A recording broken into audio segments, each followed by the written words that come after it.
Meus estudantes, como vocês estão? Espero que estejam bem. Encontramos novamente comigo no programa Telescola.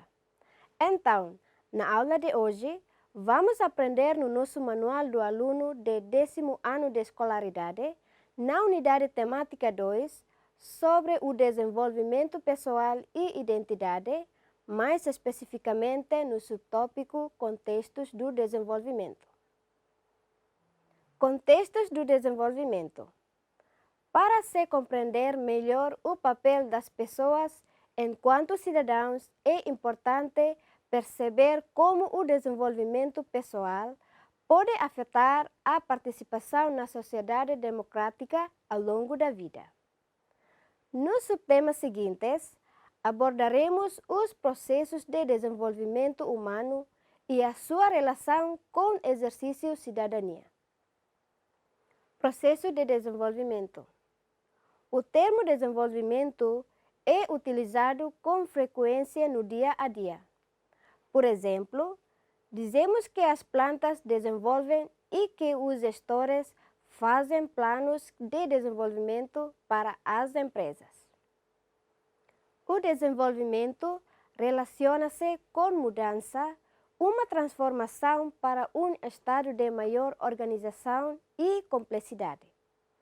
O desenvolvimento é o processo de modificação da pessoa desde o nascimento até a morte.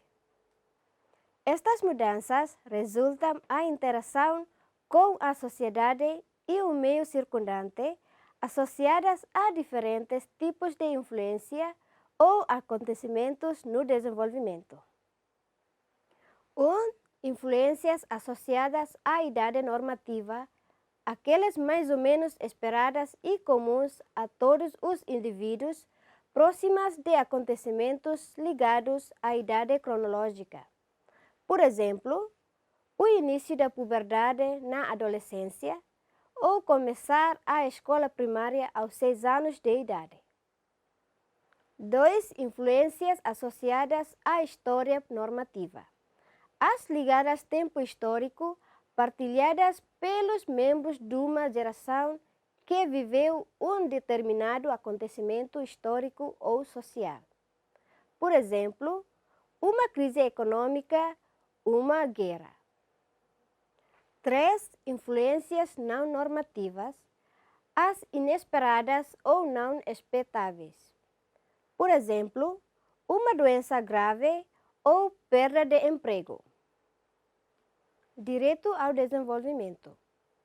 Direito ao desenvolvimento é um direito humano inalienável em virtude do qual toda pessoa humana e todos os povos estão habitados a participar do desenvolvimento econômico, social, cultural e político, a ele contribuir e dele desfrutar, no qual todos os direitos humanos e liberdades fundamentais possam ser. A Convenção contém 54 artigos divididos em 4 categorias. 1. Direito à sobrevivência. Por exemplo, a cuidados adequados. 2. Direitos relativos ao desenvolvimento. Por exemplo, à educação. 3. Direitos relativos à proteção. Por exemplo, a ser protegida contra a exploração.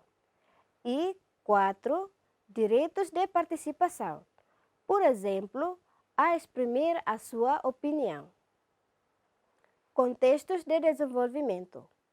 No ponto anterior, salientamos que o desenvolvimento físico, socioemocional e cognitivo constitui um direito reconhecido.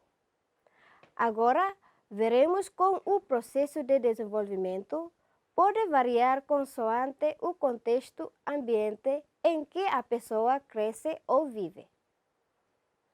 Por contexto, entende-se o conjunto de condições e fatores que constituem o meio ambiente global em que os seres humanos estão inseridos. São exemplos de contextos de existência, família, escola, local do trabalho ou o país. e nestes ambientes que se constroem os processos de desenvolvimento. Meus estudantes, isto foi a nossa aula de hoje. Espero que vocês gostem desta aula e compreenderam muito bem sobre o contexto de desenvolvimento. Muito obrigada pela vossa atenção e encontraremos na aula seguinte com outro tópico. Até breve! Pusi uma o tengki balalais aluno sing hela nudar mestre nudar edu